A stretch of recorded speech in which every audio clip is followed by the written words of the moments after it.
Money is an obedient servant, yet most treat it as a stranger. They speak of it in fear, whisper about it in lack, and wonder why it does not come. But money has ears, and money knows when you call it by its true name.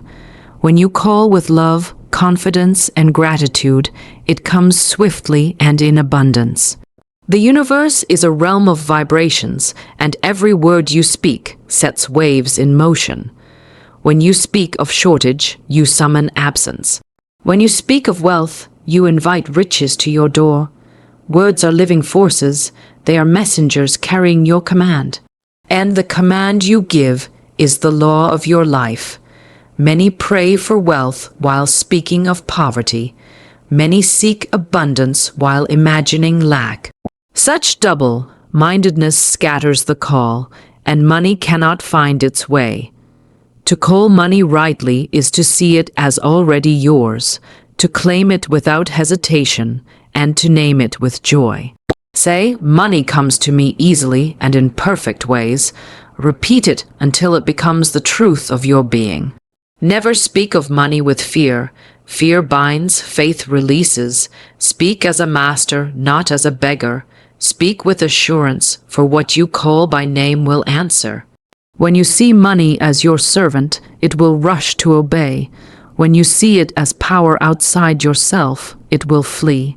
Bless every dollar you hold. Bless the wealth you desire as if it were in your hands now. Gratitude is the magnet that draws supply from the unseen to the seen. The invisible responds to the spoken word, and the spoken word shapes your world. Call money by name in faith and in joy. See it coming, hear it knocking, and open wide the door. For the law is sure. What you name in confidence, you claim in reality. And the universe cannot deny the voice of certainty. Money responds to how you speak of it.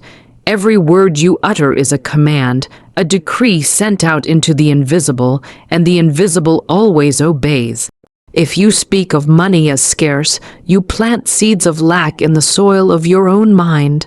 If you speak of money as abundant and flowing, you plant seeds of wealth that must come forth in your experience.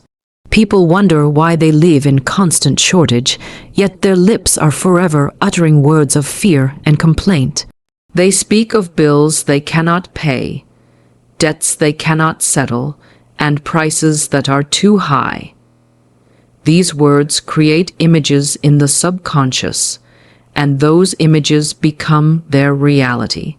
For the subconscious does not question, it only accepts the pattern impressed upon it. Money is energy, and energy moves toward recognition. When you speak of it with respect and gratitude, it feels welcome and comes willingly. When you speak of it with resentment or anxiety, it turns away. You cannot call a friend with harsh words and expect him to come smiling to your door. The same law governs money. It listens for your tone, it hears your intention. If your words say, "I never have enough," then the law must fulfill your prophecy. But if your words declare, "Money comes to me in increasing measure through perfect channels," then the law must open the way. Words are not idle things, they are creative forces. They carry vibrations that match the conditions they describe. When you say, "I can't afford this," you tie yourself to limitation. When you say, "I choose to have this in the right time and way," you release power to bring it forth. Every time you speak, ask yourself, am I calling abundance or am I calling lack? For your words are messengers, and they will return to you bearing fruit after their kind. You cannot separate your financial state from your conversation. The two walk hand in hand. To speak lack and expect plenty is like planting weeds and expecting roses.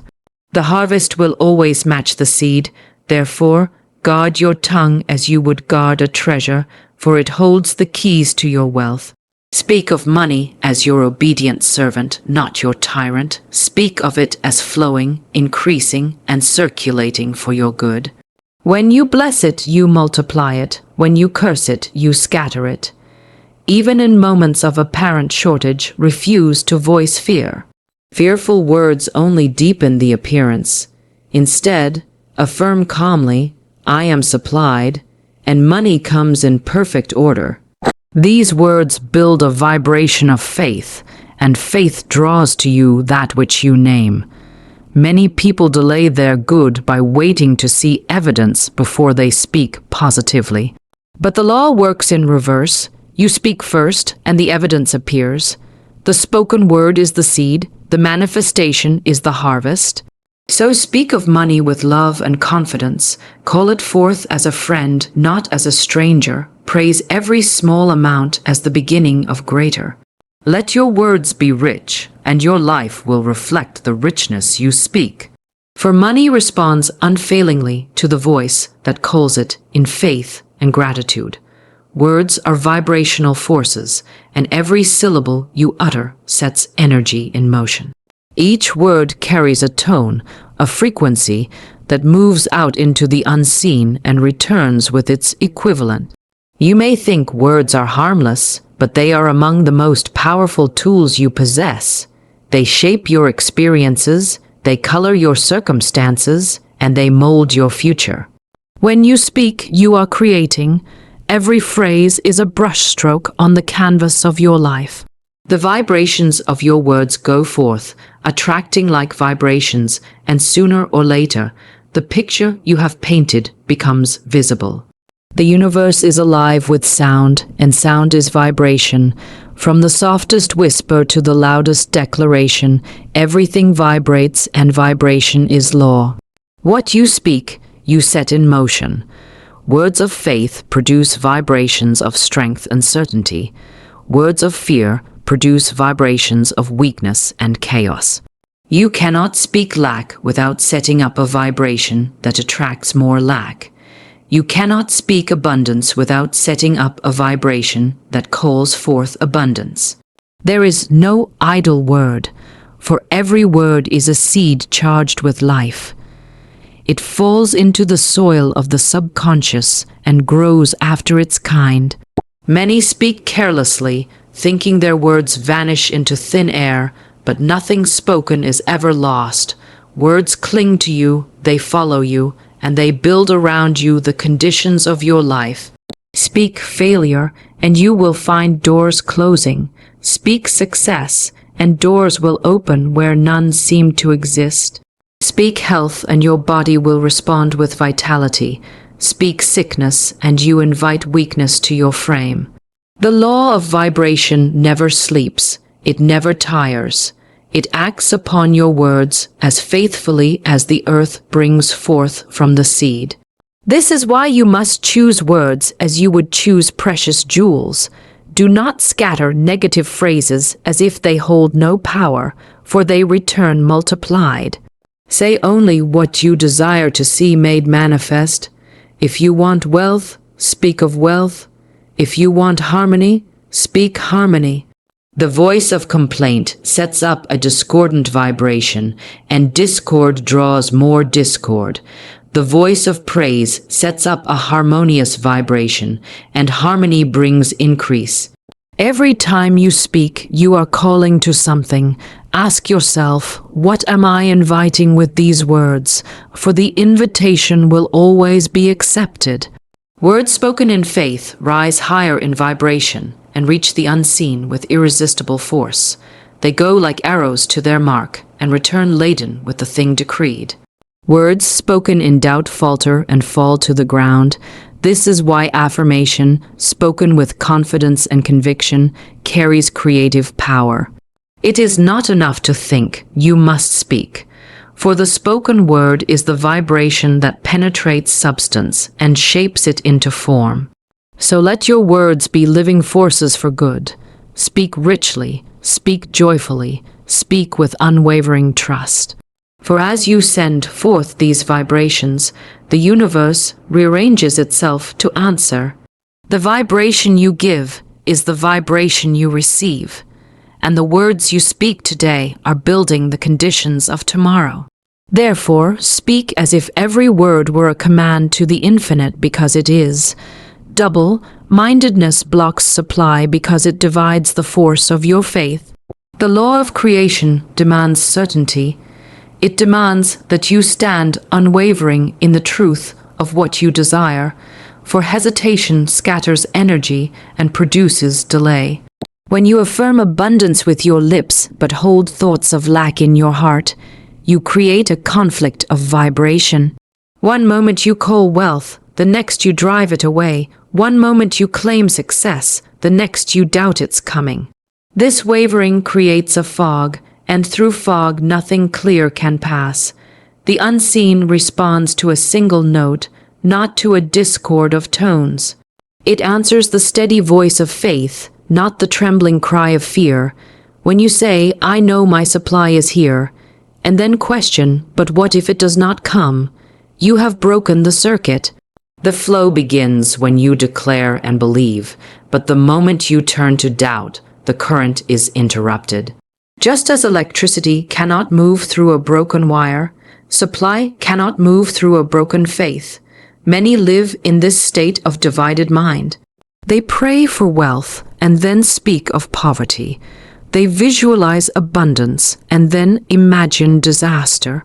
They affirm health and then talk about disease, and still they wonder why the law seems silent. The law is not silent, it is exact. It mirrors your dominant state, and when that state is confused, the result is confusion. The promise is sure. A double-minded man is unstable in all his ways. Unstable thoughts produce unstable conditions. To receive what you desire, you must hold your thought steady and your word steadfast. Stand upon your affirmation as upon solid rock. Refuse to be moved by appearances. Refuse to entertain the shadow of doubt. When fear whispers, answer it with truth. When lack seems near, declare the abundance of the infinite. Keep your inner eye fixed upon the goal and your speech in harmony with your vision. For the moment you let go, you drop the thread, and the weaving of your good is delayed. Faith is not partial, it is whole. It does not say perhaps, it says it is done. It does not look two ways, it looks one. When you vacillate between belief and unbelief, you hold back your good with your own hands. The universe is rich beyond measure, but it can only pour where the channel is open, and the channel of supply is certainty. Wavering thoughts close that channel as surely as a dam stops a river. So choose this day which voice you will follow. Will you follow the voice of truth that declares abundance now, or the voice of fear that paints pictures of loss? You cannot serve two masters. You cannot speak increase and decrease in the same breath and expect results. Therefore, cast out doubt as you would cast out a thief, for it steals your good. Hold fast to the word of faith. Let it be the only word. Let it ring in your mind and on your lips until it becomes the atmosphere you breathe. For the single eye, the single mind, the single word opens the door to supply, and through that door your abundance comes swiftly and without resistance. Faith-filled speech creates results because every word you speak in faith carries the substance of the thing you desire. When you speak with conviction, you clothe your words with power, and that power goes forth to shape conditions according to your decree. Faith is not a faint hope, nor is it a timid wish. It is the deep knowing that what you speak is already accomplished in the unseen, and must appear in the seen. When your words are saturated with this knowing, they become irresistible forces moving through the universe to fulfill their mission. Many people speak words of affirmation without faith, and then they wonder why nothing changes. They repeat phrases mechanically, while fear and doubt sit enthroned in their hearts. Such words are empty shells with no life in them, but when your word is alive with faith, it vibrates with creative energy. It pierces through resistance, sweeps away obstacles, and draws to you the conditions you have named. Faith-filled speech does not question, how will it happen? It simply declares it is done, and leaves the way to the infinite wisdom of the universe. Every word is a seed, and faith is the rich soil in which it grows. If you plant your word in the barren ground of doubt, it withers before it can sprout. But if you plant it in the fertile soil of unwavering trust, it must bring forth after its kind. Faith-filled words carry the essence of certainty. They are not spoken with strain or effort. They are spoken calmly, confidently, with the quiet authority of one who knows that the law cannot fail. When you speak in faith, you align yourself with the creative power that formed the world. You speak as a creator, not as a beggar. You do not plead for your good, you claim it. You do not wonder if it will come. You know it is yours now, and your words reflect that knowing. Say, "Everything I need comes to me in perfect ways," and say it with such assurance that no contrary appearance can shake you. The outer may seem unchanged, but the inner word is setting forces in motion that must, in time, produce visible results. Faith-filled speech lifts you out of the realm of limitation and sets you in the realm of supply. It changes your vibration from lack to abundance, from fear to confidence, from despair to expectation. And the law of life is that like attracts like. When your words carry the vibration of faith, they draw to you people, opportunities, and resources in harmony with that vibration. You do not need to struggle or chase. Your good hastens to meet you because your words have gone before you to prepare the way. This is why it is so vital to watch not only what you say but how you say it. The same words spoken in fear or doubt are powerless, but spoken in faith they move mountains. Let your words be filled with the certainty that the universe is working for you, not against you. Let them be charged with gratitude, as though the thing you desire were already in your hands. For in truth it is already yours in the unseen, and your faith-filled word is the bridge that brings it into the scene. Speak as one who commands, not as one who questions. Speak as one who knows, and the results will follow as surely as day follows night. Bless what you have and what you desire, for blessing is an act of multiplication. When you bless what you hold in your hand, no matter how small, you acknowledge the presence of good and invite it to increase. To bless is to speak well of a thing, to call it good, to give thanks for it as though it were already complete. Many look upon what they have and find fault. They call it little, they call it not enough, and by doing so, they bind it in limitation. But when you look upon what you have and say, "I bless this gift, and I see it expanding," you open the way for more to come. Gratitude is the soul of blessing. When you bless your possessions, your money, your opportunities, you send forth vibrations of appreciation, and those vibrations attract their own kind. What you appreciate, appreciates. What you bless, increases. The person who grumbles over small things closes the door to larger things, for the law does not trust more to the one who fails to honor what is already given. But the one who blesses the smallest coin, as if it were a fortune, sets in motion forces that cannot fail to bring supply. Blessing is not only for what you see, it is also for what you desire. Speak well of your dreams, call them good and worthy. Praise the success you seek as if it were here now. Many people curse their own desires by calling them impossible or too great. They speak of them with fear, and fear blocks the flow. But when you bless your desire, you unite with it in love, and love is the magnet that draws it near. Say, "I bless this vision. I see it fulfilled in perfect ways." Let your words be words of increase, for they are seeds of the harvest to come. Bless those who seem to have more than you, for in blessing them, you draw yourself into the same vibration of abundance. Envy and resentment shut the door, but blessing flings it wide. When you see wealth, say, "I bless that wealth and rejoice in the riches of life." When you see beauty, say, I bless that beauty and give thanks that beauty flows to me. In blessing others, you bless yourself, for there is no separation in the law.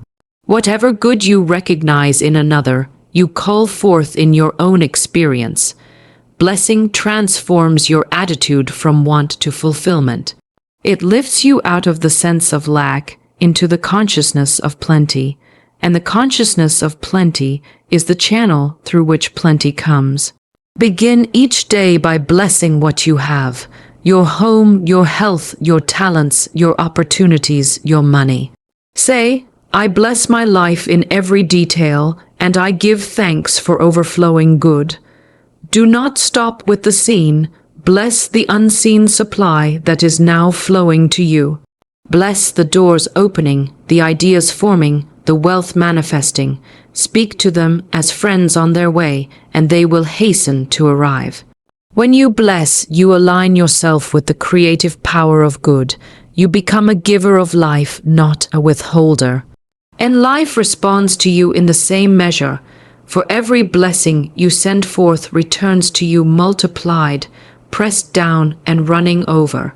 Therefore, bless in faith, bless in joy, bless without ceasing, and watch as the simple act of blessing turns little into much and dreams into reality.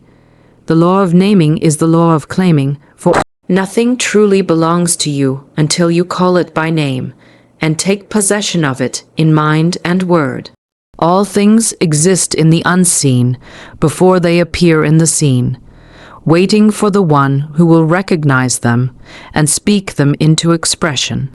Naming is recognition. It is saying, this is mine by divine right, and I accept it now. Until you name your good, it remains unclaimed, like an unaddressed gift lying on a shelf. The universe holds endless riches, but it delivers only what you declare. When you give something a name in faith, you set it apart from the vast sea of possibilities and draw it into the orbit of your life. To name is to identify, to choose to claim. When you say, I have abundance, you have named abundance as your own. When you say, I have health, you have called health to you, but when you speak in vague, uncertain terms, your good remains elusive. Many long for prosperity, but never speak its name. They talk of just enough to get by, or a little help, and that is what they receive. The law cannot bring you what you will not claim. Naming is not begging. It is not pleading for what you hope might come. It is declaring what already exists for you in the infinite supply. When you name your desire, you do it with the quiet authority of ownership. You speak as one who knows that the thing named is already yours in the realm of spirit and is now moving into visibility. Say, this business prospers, this body is strong, this bank account overflows. Speak it as fact, not as hope. The name you give your condition determines the form it will take. Call it success, and success appears. Call it failure, and failure responds. Every word you speak is a label, and life reads those labels. If you label your experience lack, it must wear the garment of poverty. If you label it abundance, it must clothe itself in plenty. You are naming your world every moment by what you say about it. When you declare, money never stays with me, you have named yourself a channel of loss, and the law obeys. When you declare, I am a channel of ever-increasing supply, you have named yourself a steward of wealth, and the law opens the way. The power of naming lies in its definiteness. Do not merely say, I want more. Name the good specifically and claim it. I have perfect work in the right place with rich reward. I have financial freedom now. The clearer the name, the stronger the claim. Speak it aloud, for the spoken word carries vibration that sets forces in motion. Think it, yes, but also say it. For sound impresses the subconscious with a power thought alone cannot equal. Do not name your good only once and forget it. Name it until it feels real, until it becomes part of your consciousness. Name it in joy, name it in gratitude, name it in faith. Each repetition deepens the claim and draws the unseen closer to the seen. And when appearances contradict, hold the name firm. Keep calling it by its rightful name until the outer matches the inner. For the law is sure, what you name in certainty you claim in reality, and what you claim in reality must come to pass. So speak as one who knows the law, for the law never fails. Call money by its true name, not in fear, not in doubt, but in faith and joy. See it as your servant, moving swiftly to bless you in perfect ways. Every word you speak is a summons, and every summons is answered. Therefore, speak abundance, live in abundance, and expect abundance. Call your good by name and claim it now, for what you name with certainty must appear. The universe stands ready, listening for your word.